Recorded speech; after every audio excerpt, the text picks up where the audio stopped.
I'm going to put this on YouTube as an ad, but really, social anxiety is what I'm talking about here. It's something I've dealt with a lot, and I feel like I've really learned something, and I just want to share it. So, try to put the important stuff in the beginning. If you only want to watch the first little bit. That's totally cool. The first thing I want to say is we as people have a really deep need to feel like we're a good person. It's pretty vague. A better way to say it is we have a need to feel like we are praiseworthy. If a stranger watched our life through our eyes, right, they would say, this is a good person, right? Maybe no one else around them saw it, but really, now that I've seen what they've seen and lived what they've lived, this is a good person. That's what matters to us.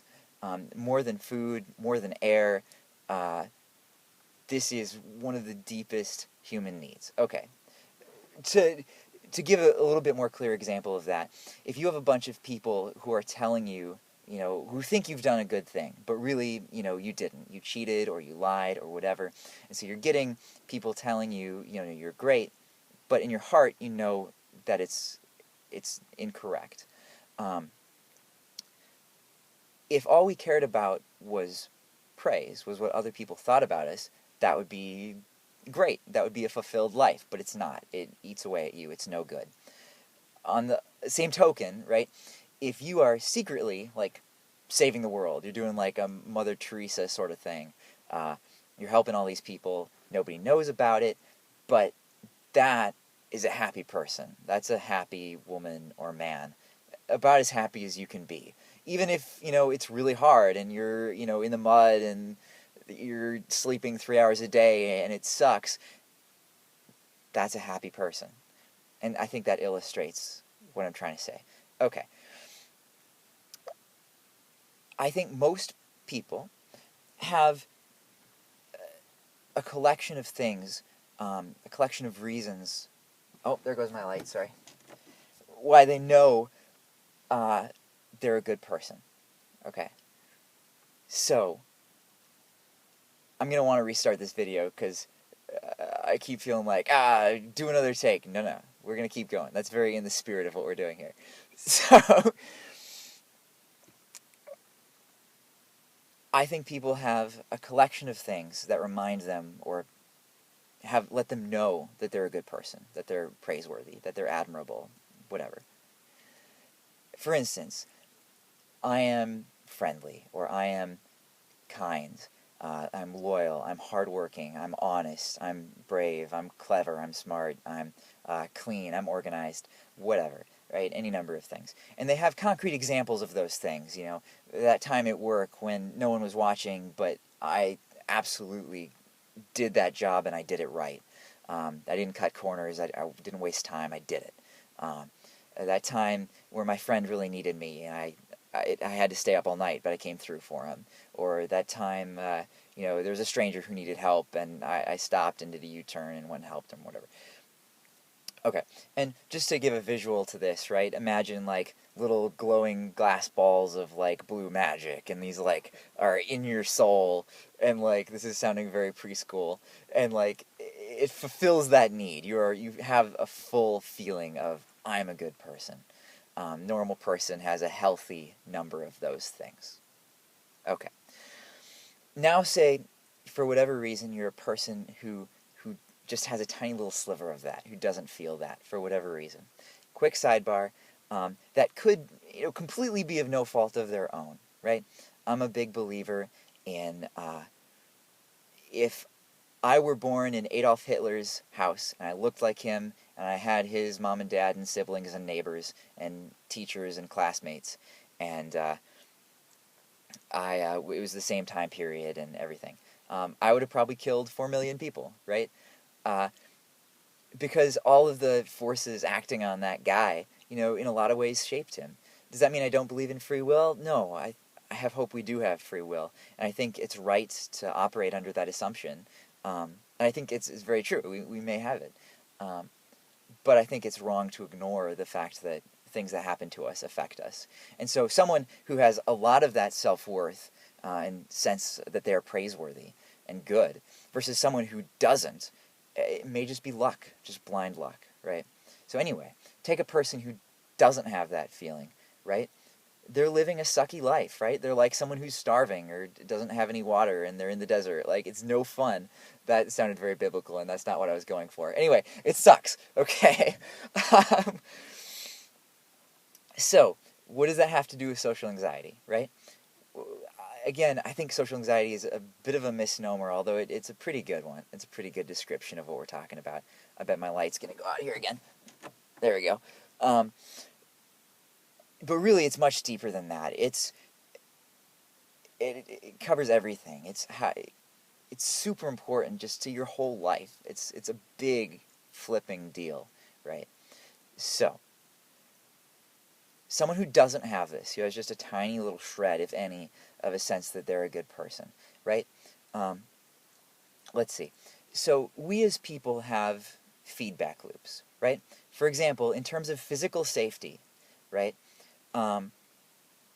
If you don't eat, you get hungry, and that tells you you're doing something wrong, right?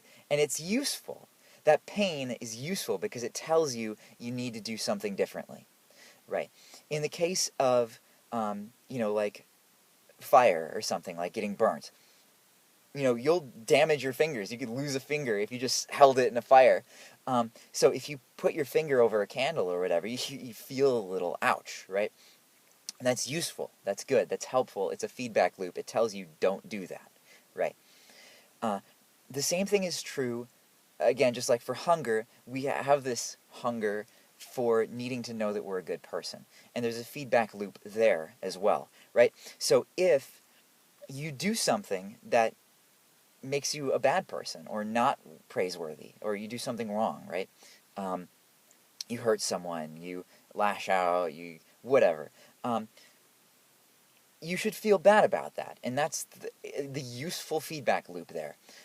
So take the example of like a healthy person, right? They're with a group of people and they tell a racist joke or something like that, right? Hopefully, that group of people doesn't laugh, right? And for that person, right, that's a little bit of a candle through the finger. No, a finger through the candle flame, right? Of a little bit of an ouch, like, oops, I shouldn't do that. And it's not the end of the world. It's just a little zap to say, don't do that, right? And you learn, and you move on, and it's fine. And a way to think about that, right, is you've got that pool of reasons to think that you're a good person, right? And when that happens, just a little bit of that gets sucked away. Not much. You still have this whole lot of other reasons to think you're a good person. You have this safety net to fall back on. But it shrinks just a little bit, and you feel that. And the next minute, you tell a fine joke, and everybody laughs, and it all comes back together, and you feel fine. It's okay, but you learned something, right? It's just like finger through the flame of a candle, a little ouch, you learn. For someone who does not have, this is how this connects to social anxiety. I'm getting there eventually. Someone who does not have that reserve pool of self-worth, right? Of feeling that they are a good person, praiseworthy. If they make it the same mistake, right? Their pool gets a little bit shrunk too, and now they've got nothing. And that sucks. So, what does that person do, right? Okay, to follow the same analogy of the physical pain versus whatever, it's kind of like putting your finger through a candle versus for this person, it feels like they just stuck their arm in a bonfire kind of thing. It's like, ow. Obscenity. Ah. No. Not good. Like, orders of magnitude more painful and just mortifying and horrible and not fun. And so what that person does is they're like, I never want that to happen again. And so what do? As a defense mechanism, right, you become afraid of any situation where that could happen to you. Is social anxiety. I'm not an expert in this. This is just my personal experience. You put up the walls. You You don't talk to people, right? You don't tell jokes. You don't, go over to other people at lunch. You don't go to things when you're invited. You sit in the corner, you read your book, you go home, you do your own little thing. It kind of sucks, you don't have any friends, but your hand is not in a bonfire, and you're happy about that. Okay. I'm really glad how I said that. I don't want to restart this video yet. Okay, good. So, um, what's next in my train of thought here? That is how that value thing associates with social anxiety. Can't talk. How do you fix it? How do you fix it? Is that where we're going next with this? Yes. I think so. I've done this like 4 times, and I had a really good flow, and now I'm upset about myself that I can't remember it. How do you fix it? Well, that seems like a good place to go anyway. For me, is that what happens next? Dang it.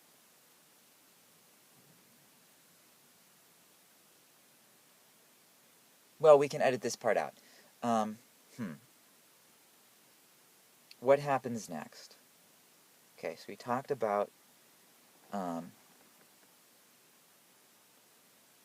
we talked about, yeah. So whereas, okay, so you put up the walls, right? Oh, that's right, okay.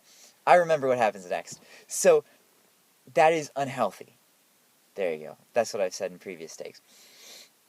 That is unhealthy, but it makes sense. It makes sense why someone would do that. In the same way, I like this analogy, that someone, I'm glad I remembered it, someone who drinks after they lose their job, or their wife leaves them, or whatever, and they go and get, falling over drunk, right? That's not healthy, right? I understand why someone would do that. It makes sense. It doesn't mean it's going to help anybody, right? The same is true for this, walling yourself off. Because while you're sitting in a corner not talking to anybody, everybody else isn't having this problem, and they're all practicing. They're all learning how to make friends, how to have a conversation, how to all that good stuff. So, now we can get to, how do you fix that? How do you fix that? Well, for me, this has been the secret, right? Number one, what you're doing, right, is you've got this internal correction loop, right? You've got the calibration all off, right? You've got a knob turned way too high on the self-beating upping, right? So what you need to do is to turn that down to the healthy amount, right? It's like, normally if a dog, pees on the carpet, you're supposed to whack his nose with a newspaper, right? This is, in your case, right, what you're doing is the dog pees on the carpet and you drop an atom bomb on the house or something, right? I mean, it's like way out of proportion. So, the solution is to dial that down. And the way to dial it down is just to remember, everybody makes mistakes. Everybody makes a fool of themselves and does stupid stuff and gets caught telling lies, or, saying a racist joke, or being lazy, or any number of breaking something at somebody else's house, like any number of really embarrassing, horrible, not fun things that can happen to you. It happens to everybody. Pee in your pants, whatever. It happens to everybody. It's normal. It's healthy. It's fine. Don't kill yourself, metaphorically speaking, over this thing. Don't beat yourself up. It's not the end of the world. Okay.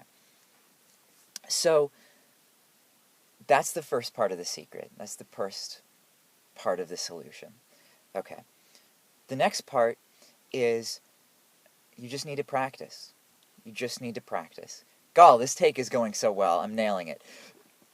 You just need to practice. You are going to make a fool of yourself. You're going to make a fool of yourself. You're going to embarrass yourself like crazy. And that's good, because every time you make a mistake, you're going to learn something. Another example is making cookies, or riding a bike, or playing piano, or learning guitar, or whatever, right? Anything really that's within your physical means to do, you can do if you practice it, right? if you never try making cookies, you're going to suck at making cookies, right? If you make 3 batches of cookies and you burn all of them, right? You're still way better than you were before you started trying, right? And maybe the 4th batch will be better. Maybe the 5th one you'll burn. Maybe the 6th and 7th ones will be better, right? That's the whole point. That's the whole point. Okay. You gotta practice. Gotta make a fool of yourself. Making a fool of yourself is good. Go to where the people are, right? If people invite you to a party, go to the party. If people ask you to go, play a sport with them, oh, there goes our light. Go play a sport with them. If, whatever. If someone asks you on a date and you don't really like them, go out with them anyway, right? Within reason. You don't want to go out with a serial killer, but otherwise, you don't want to also send false signals, whatever. But go on one date and just see what they're like, right? You're never going to get good at talking to people if you don't ever talk to people. You're going to make a fool of yourself. Do it anyway. Okay, that's the second part of the secret. If you got to join a church because that's the only place you can find a way to be around people, do it. If you're an atheist, oh well, go there and say, "Hi guys, I'm an atheist." And maybe you don't go to the service, maybe you go help do the volunteer stuff that is related to it. Go, paint the school building, go plant the garden, whatever. Find some way to be around people, whatever that is. Join a club, take up golf, take up bridge, take up Dungeons and Dragons, whatever you got to do, get yourself around people. Okay. The third part of the secret is, now my train of thought is leaving me again. Well, that's mostly it. I was going to say, a thing that's helped me. Let's go there. Okay, that's good. Things that have helped me. It would be really helpful if I just written this down, wouldn't it have? One is just watching TV, because like a show like Friends or something, right? Because these characters who are good people, it's demonstrated again and again, like they have friends, they have a life, they go on adventures, they're good people, but they embarrass themselves like 62 times per show, and they make horrible fox passes and social gaffes and mistakes, and they tell secrets and they're not supposed to tell secrets, and whatever. They lie all the time and then get caught in their lies and they're horrified. But still, they're good people. And realizing that, having that just so clearly shown, you can complain about TV all you want. And there's a lot of bad stuff, I suppose, in TV. But this aspect, in regards to this issue, it's good and healthy. At least, like, in that example, for that reason. Okay. Other, maybe better things that I've found help for me. Okay. Again, just reminding myself of all of that, consciously always thinking everybody makes mistakes, and so on. But other small things you can do. If you're really in a rut and feeling bad, right, go do one small useful thing. If there's anything around you that's dirty, clean it. Even if it's a tiny thing. If there's a counter that you can dust, or one dish that you can wash, or a bunch of dishes, some clothes that you can fold. If you have a bed, which you probably do, make your bed. And then you can say to that part of your brain that's saying you're no good and you suck and you're worthless, shove it. Look, I just made my bed, man.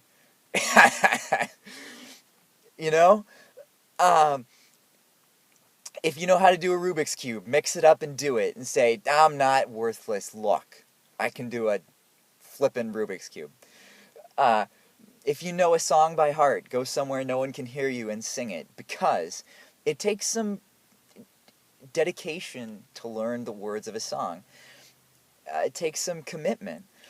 Not very much, but a little. And so, for me, always, when I sing a song that I know all the words to, it feels great, just because I know I took the time and effort to learn the words, right?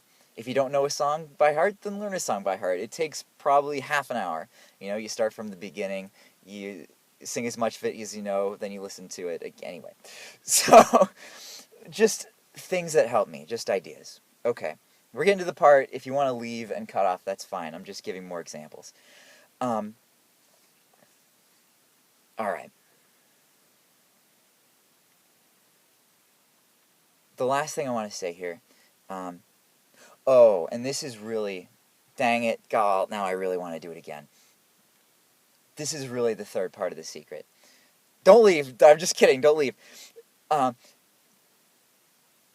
in regards to like baking cookies, if you could read one paragraph about baking cookies and take like 1 minute to read this paragraph, right? Um, it would probably help a ton, right? And maybe you would burn the first batch, but you wouldn't burn the second or third batch, right? It gives you a little head start to read a tips and tricks kind of thing. The same is true with making friends and having conversations. And my light's going to go out again here, I bet. All right, let's just preemptively reflicker it. In terms of making friends and having conversations, it's not rocket science, right? Find a book, any book, about the simple basics, right? About holding a conversation, about being genuinely interested in the other person. That really is kind of the key. For me, I really like, and the one that did it for me was How to Win Friends and Influence People. I've got the original copy that's not like revised to have like email and stuff in it. It's like the old Model T, and railroads are referenced in it all the time. It's kind of fun, but either one is perfectly fine. Doesn't matter which book. Find a good book about, just read the first 3 chapters. That's probably all you need. Take 5 minutes and do that. Download an illegal PDF of this thing if you have to. Do it, okay? That's really the third part of the secret. It's not black magic to hold a conversation, and I am not good at it. But it's kind of like a kid who's been thrown, a dozen pitches a day all his life and never hit one of the balls. I'm making a baseball analogy here. And all of a sudden, he hits one. Like one in his whole life. And he's like, holy obscenity. Wow, I just hit a ball. Mind blown. What the heck?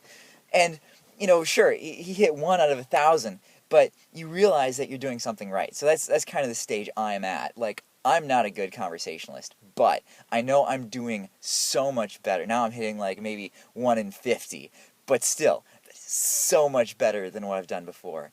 And I'm just ecstatic. This whole thing, just over the past couple years, very, slowly, I think I've been realizing this stuff. But over the past couple months, it's really starting to click, and it just is freeing. It just changes everything. So a small example, right? I was at an easier example is receiving gifts, right? So receiving gifts has always been hard for me. And it makes sense. It makes sense if you think about it from the perspective of someone who has a deep need, as everyone does, to feel like they're worth something, that they're good, and they don't feel that. They think that's not the case, right? So when someone, you think, whenever you're around people, right, these people actually don't want me to be here. They want me to leave. I'm annoying, I'm a burden, whatever. That's what you're feeling. So if someone gives you a gift, in your mind, they must somehow have felt like they were obligated to give you that gift. And really, they're kind of giving it to you begrudgingly. They don't actually want to give it to you. They're annoyed that they had to go out of their way and give it to you because they don't like you. They wish you would just go away. And for you, that's kind of insult to injury. You're like, no, please don't give me anything. I would rather not, because that's just opening myself up for more of this. It's just salt in the wounds kind of thing.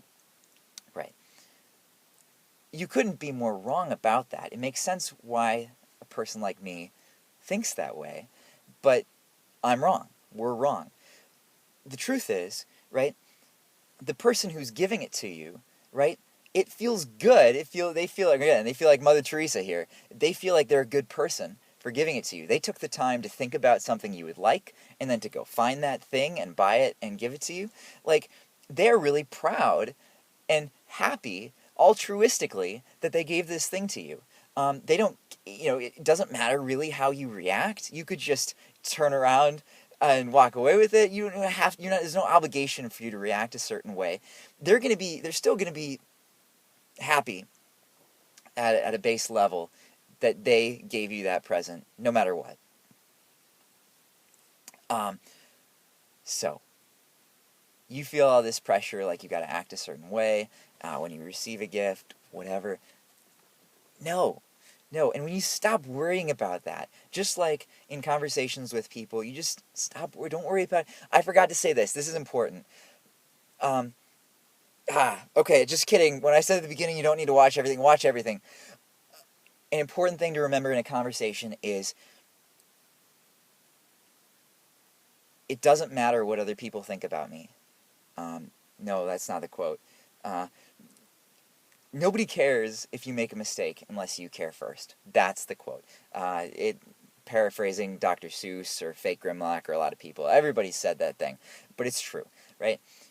Everybody's all concerned about how other people think about them. They don't care about how people think about you. They don't care that you embarrassed yourself. It's not a big deal. They don't care. You're the one who's beating yourself up. That's another good thing to remember. Okay, but back to the gift example. You just got to not care. You just got to not worry about what they think about you, or you got to react a certain way. No, you're putting all these weird expectations on yourself. No. Just stop worrying about it and be genuinely happy that they gave you something cool. And then if you want to move up a level, this is intermediate social skills, right? If you can express that you're genuinely happy that they've given you this thing, that's even better. It will make them feel even better about giving it to you. It's a win-win, right? But the first thing you got to do is just stop beating yourself up about them giving it to you. You're wrong about that. You're wrong about that. Okay.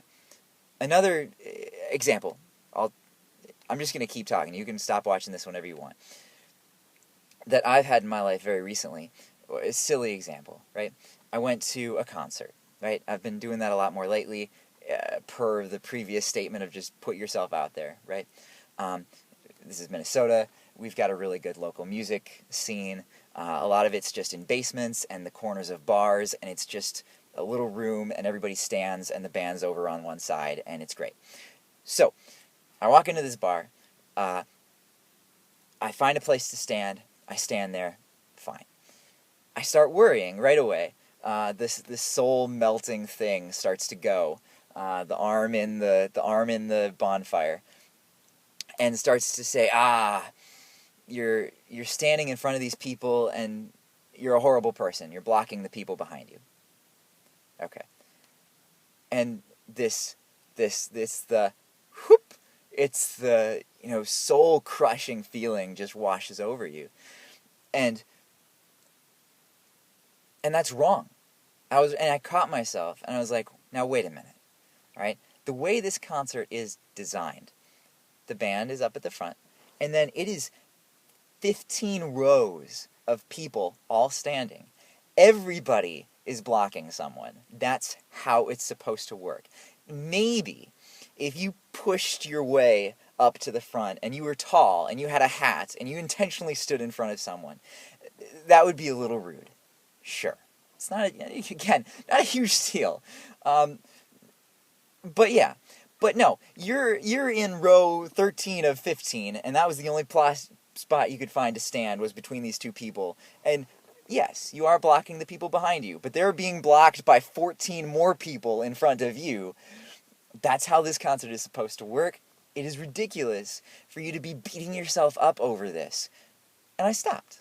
And I said, you know what? You're right. And I didn't worry about it. And it is so freeing. It literally feels like you've had, 500-pound weights on your feet. That would be absurd. 100-pound weights on your feet all your life, and all of a sudden they're off. It's a long process, I suppose. But in some ways it's not. In some ways it's just like, I get it. Oh, mind blown. Like, wow. It just changes the way you see everything. It's really cool. So, again, you can stop at the video now if you want. This is one more book. I have not read all of this book. Again, little things like that. Like before, I would have been afraid of saying that. I haven't. I'm gonna do my light. I haven't read this book. Because it'd be like, oh, they think I'm not trying hard enough on this video. But no, I read the first 2 chapters of this thing, and it, like, blew my mind. And so, hopefully I'm going to read the rest of it at some point, but so far, this bit's been doing alright for me. Like, it's just changed. Anyway, so yes, this book's called Return to Religion. It's not about religion at all. It's written by a psychologist in the 1940s. He's saying his experience by giving counseling, right? So people come in, they lay on the couch, right, 40s. And I don't know if that happened in the 40s. I think that's kind of like anyway. And he started noticing, right, 2 different, very different groups of people, right? People with no life and people who had friends and went on adventures and lived a fulfilling, did good work at work, they lived a good life, right? And he was saying, look, I can see the difference between these 2 groups of people, and it's what we've just been talking about, right? And I know how to tell the people in the suck group to get into the win group, and you do it like this. Okay, so this is amazing, and I love this guy. So here we go.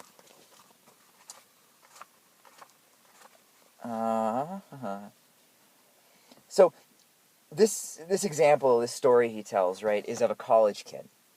And this college kid has no friends, his life sucks, and he's talking about how everyone else in his dorm, like, are good friends and whatever, and he is just on the sidelines. And this is kind of their conversation. So, okay. So this is the psychologist talking. What do you do, I inquired, when the boys ask you to play ping pong? I excuse myself by telling them I am a rotten player, and, he added vehemently, I am rotten.